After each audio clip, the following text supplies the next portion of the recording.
the Disney 2000s was kinda ass. There's a decent amount of ass movies they made this decade, and even the good ones have critical issues. What the fuck?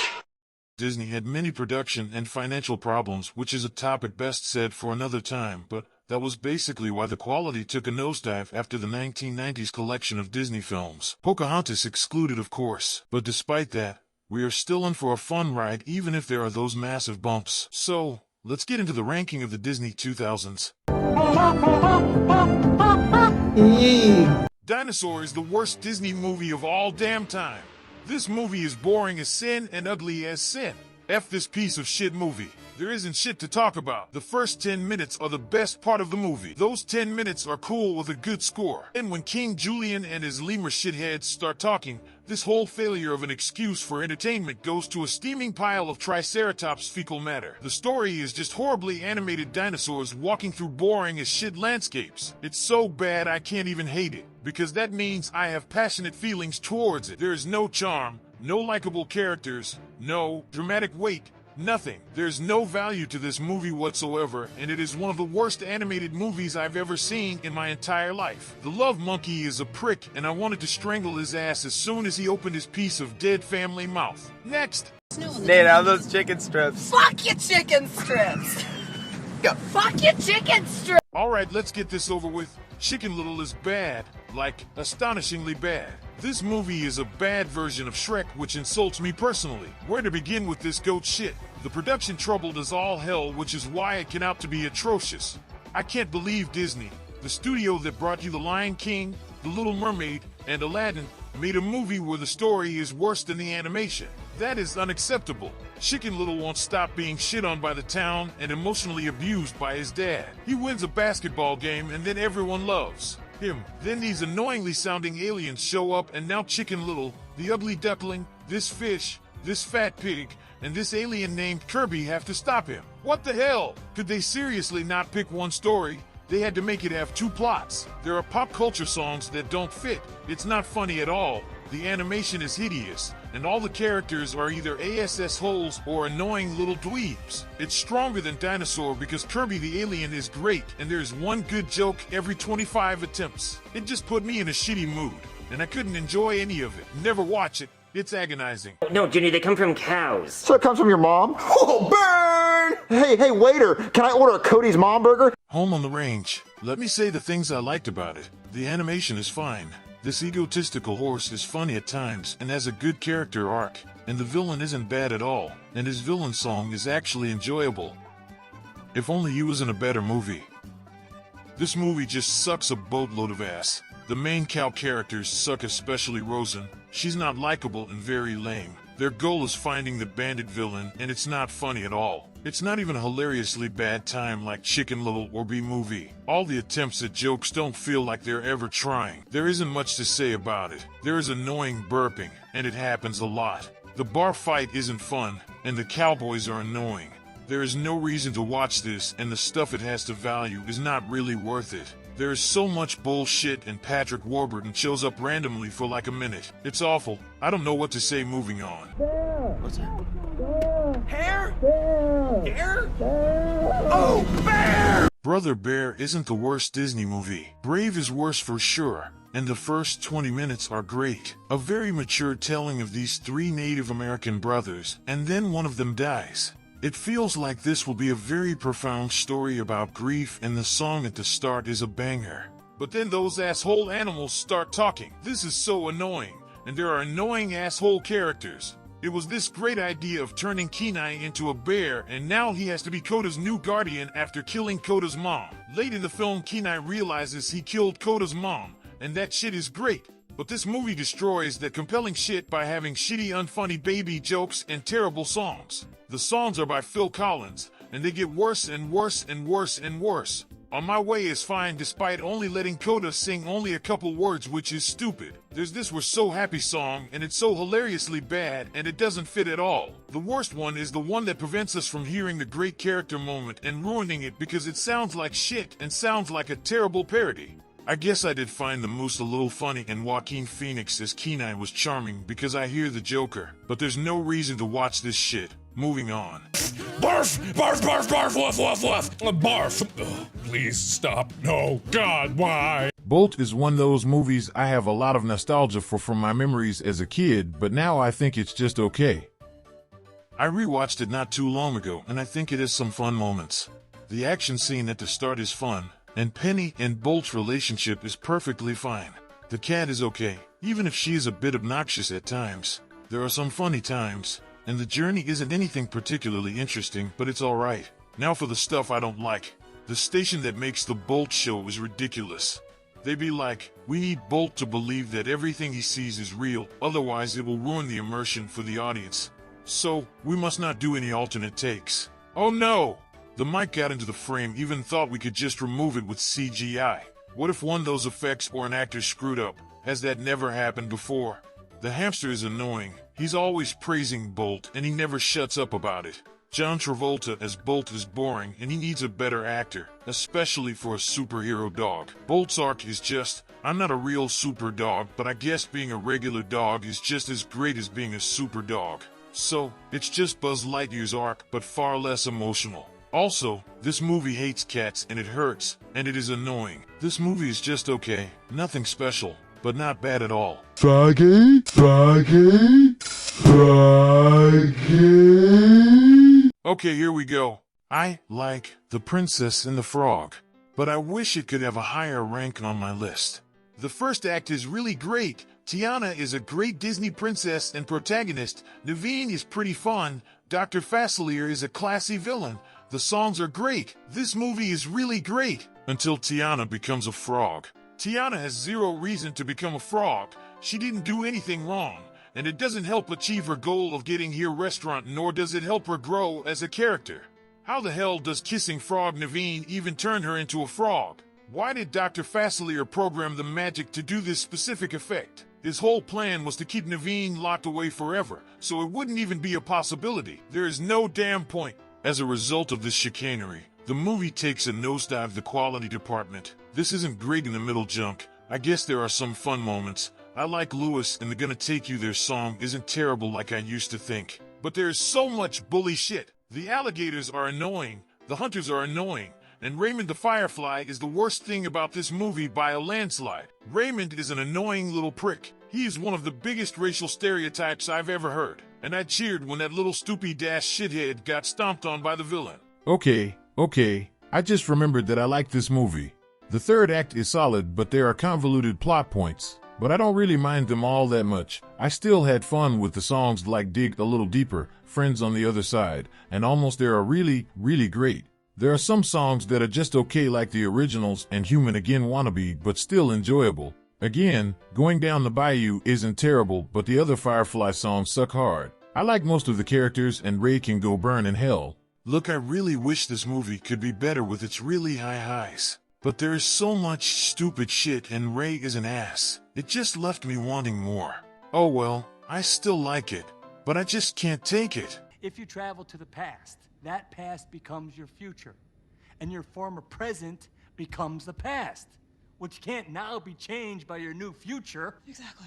Meet the Robinsons is actually surprising good. The only problems I really have are there too many underdeveloped family members of the Addams family, and the only good is the Adam West pizza guy. This movie also has some parts with them had no structure, and it did become tedious. It was very random and didn't help the tone. Despite these problems, this movie always picks itself back up by having hilarious and incredibly clever writing. So many little moments that are just really funny, and oh my god, Bowler Hat Guy is an amazing Disney villain. Such a great backstory of how petty and heartbreaking it is. He refuses to move on from his past, while Lewis always wants to be moving forward.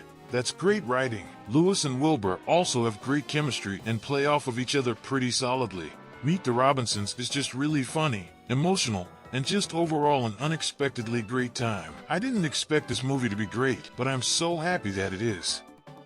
Definitely flawed, but I could care less. Go watch it, guys. It's so much fun. So, looks like Donald and Goofy couldn't finish the job, huh? The only bad part about Fantasia 2000 is the celebrity cameos sucked and felt like the Oscars and ruined the tone. James Earl Jones is great though. I don't have much to say about this movie. It feels like a concert, and it is only a collection of shorts rather than a single movie with a story. Some stories are much better than others. The Tin Soldier is the weakest one probably, and the only one I wish wasn't in here. The rest range from great to phenomenal. The anime Nature Girl and the New York one was both spectacular, with incredibly well done visuals with very fitting music and stories. The others are also great, and even the Flamingo one is pretty decent. I wish it could be a little longer, but nothing is here for too long like the terrible fun and fancy-free film. But yeah, Fantasia 2000 is pretty damn great with some of the best visuals Disney has ever made. Looking for is a cute girl with blonde hair and blue eyes. But all my boys out there, we all know that what we're really looking for is Atlantis, an ancient city filled with treasure. Atlantis: The Lost Empire is unfortunately underrated. Is it good? Yes, definitely. It makes sense that this movie is as good as it is because it's behind the duo who made Beauty and the Beast. The best part is the characters. I don't really care for Mole Man, Milo, Kita, Rourke, and the side characters are all great. They are so distinct and charming and fun, and I really wish we got to develop them more, which is my main problem with the movie. We don't get to develop the side characters more. We're just told their individual backstories and life goals. They change at the end where they need to save the people of Atlantis, and that's about it. I just wanted more from them. The old man worker I didn't care for much though. I just found him weird and not very interesting. But aside from Mole and the old man, all the characters play off of each other really well and are so funny. Some parts of the story take a little too long for my taste, like before Kita gets captured here transformation, while greatly executed, took a little too long and I thought it was going to spook me. The animated is really well made, and it reminds of some sort of fan-made comic, and it makes the mysterious story and help the characters tick out more. I was excited to see what Atlantis and the Atlanteans would be like, and they are pretty interesting, but a little more would have been nice. The visuals with the robotic Leviathan and the portal blocking the lava at the end are incredibly well animated and visually stunning. I just wish there was more, just a little more though.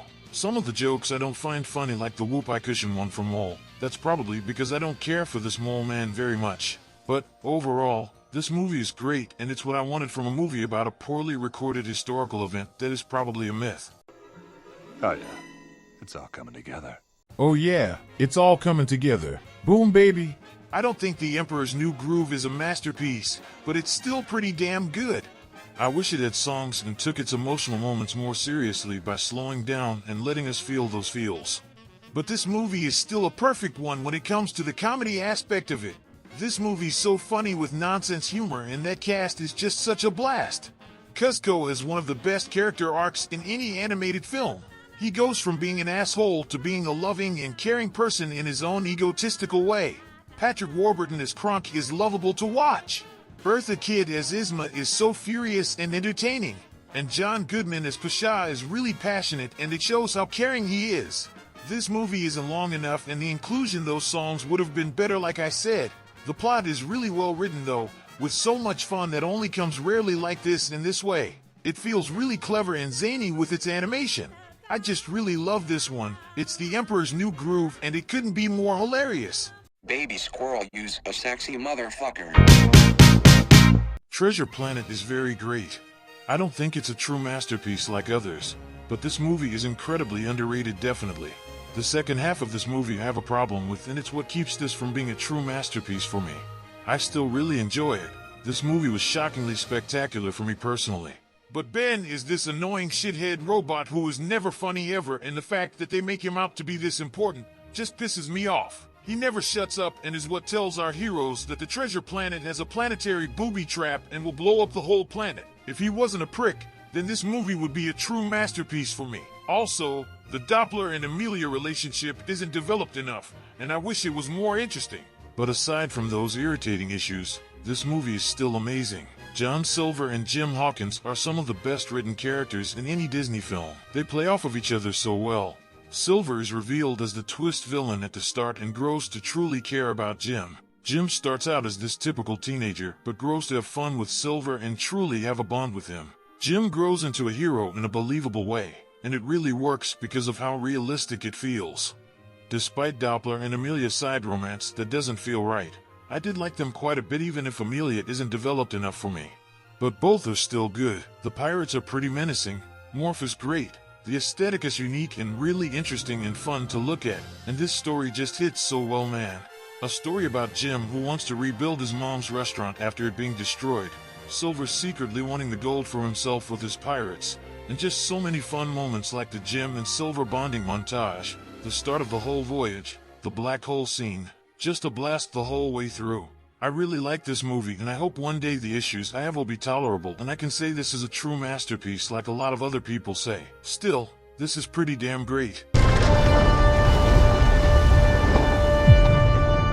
Number 1 is my favorite Disney movie of all time. Disney has brought me some of the greatest memories of all time. I will never forget movies like Aladdin, The Lion King, The Little Mermaid, and so many others. But this one just gives me all the things I could ever ask for from Disney.